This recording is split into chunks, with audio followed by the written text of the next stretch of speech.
pada tengah malam. Di luar sedang turun hujan, guntur menggelegar, kilat menyambar-nyambar. Daun-daun pepohonan saling bersentuhan, membuat keributan bersama angin yang bertiup kencang, seperti penanda ada sesuatu yang tidak beres sedang terjadi. Sulepret terjaga dari tidur. Di depannya, seorang anak dengan bibir bergetar dan kaki gemetar duduk lemas di dekat pintu. Matanya memancarkan sorot ketakutan. Ada apa, Nak? Ada apa? Perempuan kecil itu tidak menjawab. Ia menundukkan kepala ke lantai, mengempitnya rapat-rapat dengan kedua kakinya. Sulepret mendekati dan menyentuhnya. Badannya basah, keringatnya bercucuran. Ada penjahat, Pak. Kegemparan masih melanda desa itu. Para warga tidak bisa tidur dengan tenang. Penjagaan di pos keamanan semakin diperketat. Aturan jam malam terus diberlakukan. Orang-orang asing yang mencurigakan ditanyai macam-macam. Sudah 1 bulan warga hidup dalam ketakutan. Desa dengan penduduk berjumlah 150 orang itu kian hari kian berkurang penghuninya. Anak-anak satu persatu hilang entah kemana. Semua berusia di bawah 6 tahun. Belum sekolah. Salah satu ibu pernah melapor. Matanya berkaca-kaca, pipinya basah, terseduh-seduh. Pak, anak saya, Pak. Anak saya.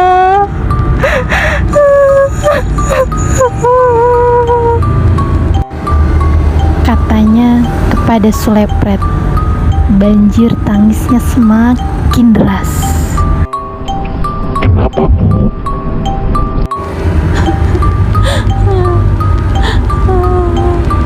Anak saya belum pulang ke rumah, Pak. Dari kemarin sore.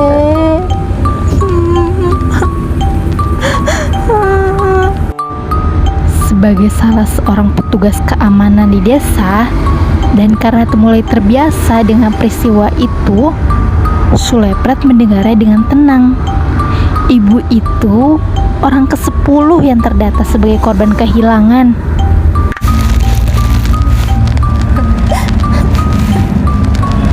Tolong, Pak. Tolong temukan anak saya.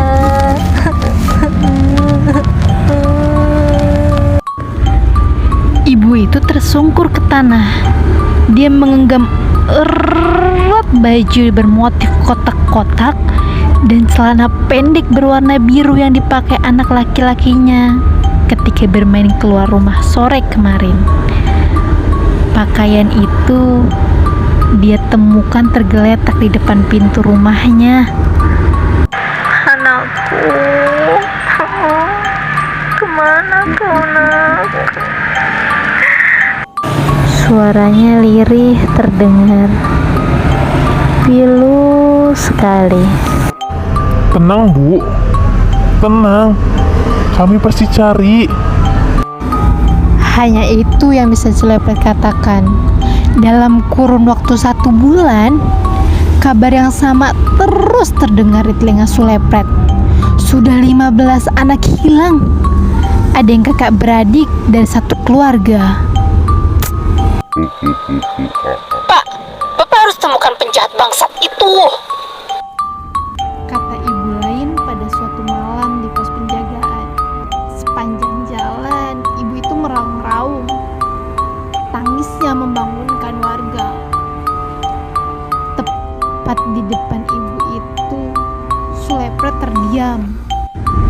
Sulepret mengerjapkan mata berkali-kali, berharap matanya salah lihat. Tangan ibu itu membawa sepotong tangan. Tangan anaknya itu ditemukannya juga di depan pintu rumah. Daging dan kulit di ujung potongan itu tersayat begitu kasar. Urat-uratnya menjuntai keluar. Tangan itu meneteskan darah. Sulepret ternganga. Sulepret tidak menyangka kejahatan itu semakin keji. Betapa teganya mereka menyerang anak kecil. Pak, Bapak harus cari pelakunya. Anak saya, Pak. Anak saya. Ibu itu tidak mampu lagi melanjutkan bicaranya. Dia telah pingsan. Sebenarnya Sulepret bersama 10 orang warga penjaga desa sudah berkeliling setiap hari secara bergantian saat pagi, siang, bahkan tengah malam untuk menangkap penjahat biadab itu. Setiap orang ditanyai. Hampir semua rumah warga digeledah. Tidak ditemukan sama sekali bukti mencurigakan yang menunjukkan tanda-tanda seorang pembunuh atau penculik anak. Sampai sekarang penjahat itu belum ditemukan. Sulepret hampir menyerah. Karena peristiwa itu semakin mengerikan, kepala desa mengumpulkan seluruh warga beserta anak-anak mereka di balai desa. Suatu siang, saat matahari mulai terik-teriknya, kepala desa mengumumkan peringatan. Bila ada orang tidak dikenal, jangan mau diajak kemana-mana. Kalau ada orang asing beri makan, tolak mentah-mentah. Jangan pergi malam-malam.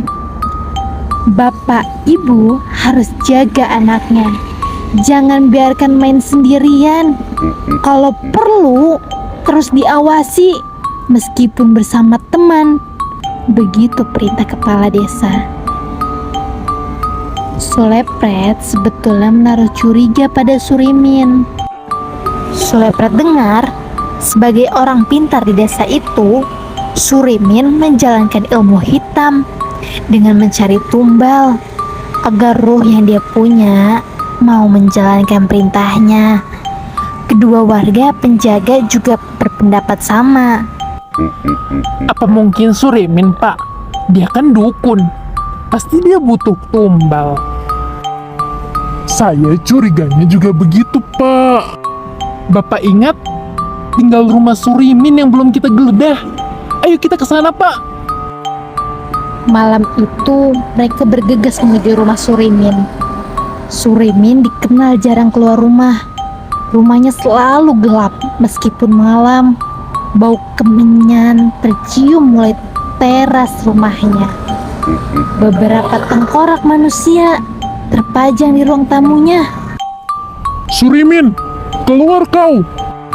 Seorang laki-laki berjanggut putih dengan badan sedikit bungkuk membuka pintu. Ada apa? Sulepret dan kedua warga itu memaksa masuk. Sambil menutup hidung karena bau kemenyan begitu menyengat, mereka mengubrak-abrik semua rumah Surimin. Dari ruang tamu, ruang tengah, hingga kamar belakang semua digeledah. Semua begitu gelap. Sulepret menyalakan senter.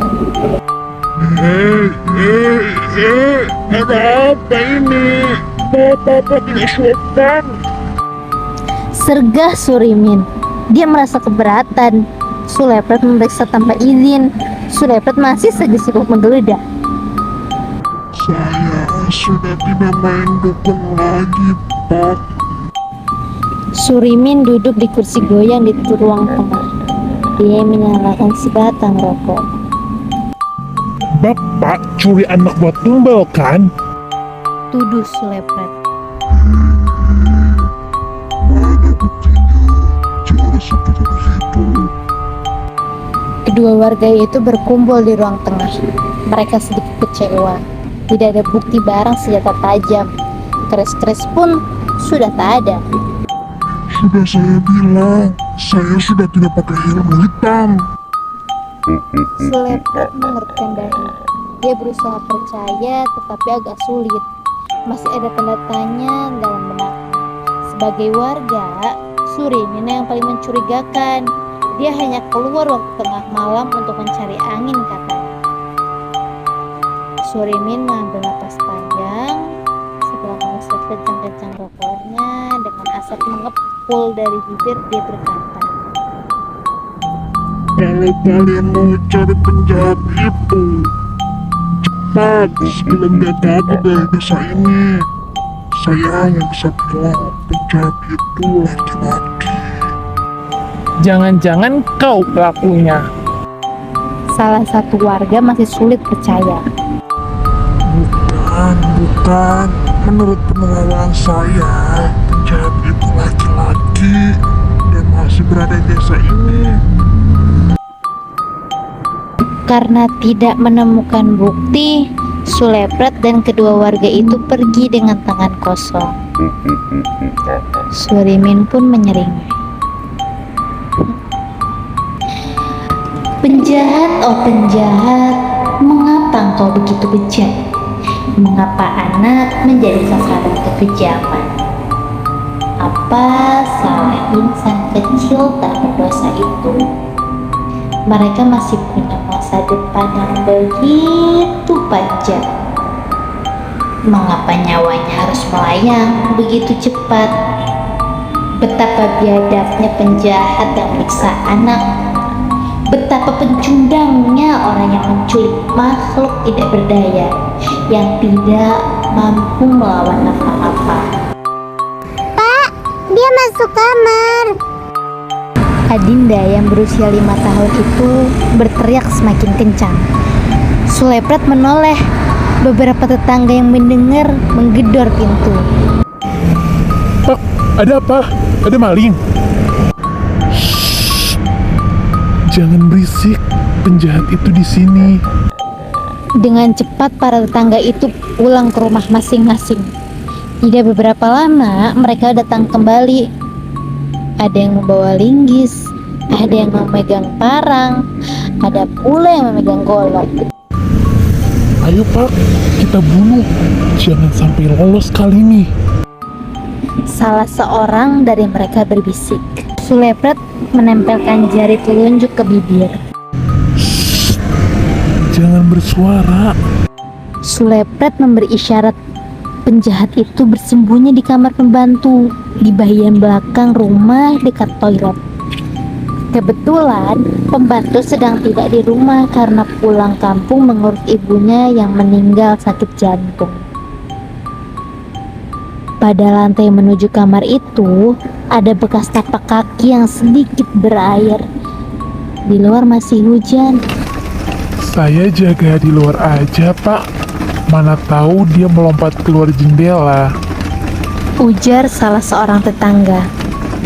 Dengan perlahan, Sulepret berjalan berjingkat, menyalakan lampu, membuka pintu.